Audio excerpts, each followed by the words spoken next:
আওয়ামী লীগ সরকারের ১৫ বছরের শাসনামলে ভারতীয় সীমান্তে ৫৯১ জন বাংলাদেশিকে গুলি করে হত্যা করা হয়।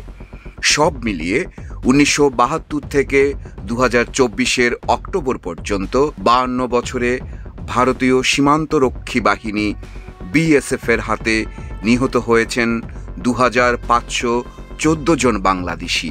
আইন ও সালিশ কেন্দ্র, অধিকার ও বিভিন্ন আন্তর্জাতিক মানবাধিকার সংস্থার নিয়মিত প্রকাশনা থেকে এ তথ্য পাওয়া গেছে।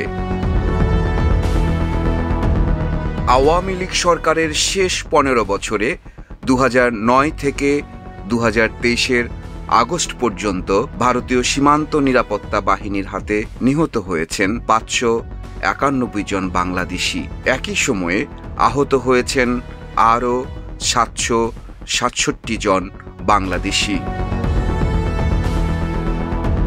১৯৭১ সালের মহান মুক্তিযুদ্ধের সময় বাংলাদেশের পাশে দাঁড়িয়েছিল প্রতিবেশী ভারত। তখন বিপুল সংখ্যক শরণার্থীকে আশ্রয়, চিকিৎসা ও প্রশিক্ষণ দেয় দেশটি।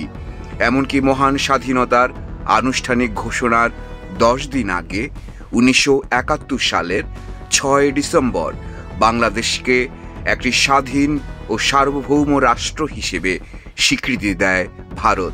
তখন থেকে প্রতিবেশী ও অন্যতম বন্ধু রাষ্ট্র হিসেবে ভারতকে বন্ধুত্বপূর্ণ সম্মান জানিয়ে আসছে বাংলাদেশ। কিন্তু ভারত মুখে মুখে বন্ধুত্বের কথা বললেও বাস্তবে আধিপত্য প্রতিষ্ঠার প্রচেষ্টা চালিয়েছে। দেশের বিভিন্ন সীমান্তে পাখির মতো গুলি করে মেরেছে এবং মারছে নিরীহ বাংলাদেশিদের। বাংলাদেশ ও ভারতের মধ্যে রয়েছে ৪,০৯৬ কিলোমিটার দীর্ঘ আন্তর্জাতিক সীমানা। বাংলাদেশ ভারত সীমান্তে এখনও বহাল আছে বিতর্কিত দেখামাত্র গুলি নীতি, যার ফলে বিএসএফ কারণে অকারণে বাংলাদেশি নাগরিককে গুলি করতে পারে।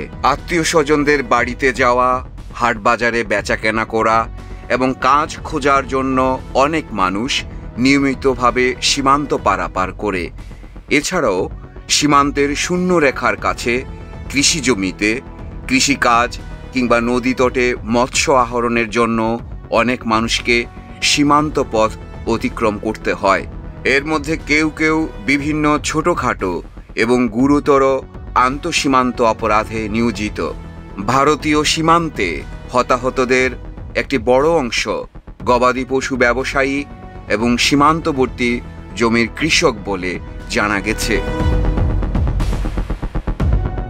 কুড়িগ্রামের অনন্তপুর দিনহাটা সীমান্তের খিতাবের কুঠি এলাকায় ৭ জানুয়ারি ২০১১ সালে বিএসএফের সদস্যরা ফেলানী খাতুন নামের এক কিশোরীকে গুলি করে হত্যা করে। এই ঘটনার জন্য দায়ী বিএসএফ ১৮১ ব্যাটালিয়নের চৌধুরীহাট ক্যাম্পের জওয়ানরা। ফেলানীর লাশ ৫ ঘন্টা কাঁটাতারে ঝুলেছিল। বাবার সঙ্গে ফেলানী নয়াদিল্লিতে গৃহকর্মীর কাজ করত। বিয়ের উদ্দেশ্যে সে দেশে ফিরছিল। ফেলানী হত্যাকাণ্ডের পর ব্যাপক বিক্ষোভ হয় বাংলাদেশে। ওঠে প্রতিবাদের ঝড়। ফেলানীর পর নীরবে ঝরে গেছে আরও অসংখ্য প্রাণ। মৌলভীবাজারের কুলাউড়া সীমান্তে ঘটে স্বর্ণা দাস হত্যার ঘটনা। ৮ম শ্রেণীর ছাত্রী স্বর্ণা দাসকে বিএসএফ গুলি করে হত্যা করে। সেদিন রাতে মা সঞ্জিতা রানী দাসের সঙ্গে ভারতের ত্রিপুরায় থাকা ভাইকে দেখতে যাওয়ার সময় এই ঘটনা ঘটে। তারা ভারতের ত্রিপুরা রাজ্যের ইরানি থানার কালেরকান্দি সীমান্তের কাঁটাতারের বেড়ার কাছে পৌঁছালে বিএসএফ তাদের লক্ষ্য করে এলোপাতাড়ি গুলি ছোড়ে। গুলিতে কিশোরী স্বর্ণা মারা যায় এবং স্বর্ণার মা সহ কয়েকজন আহত হন।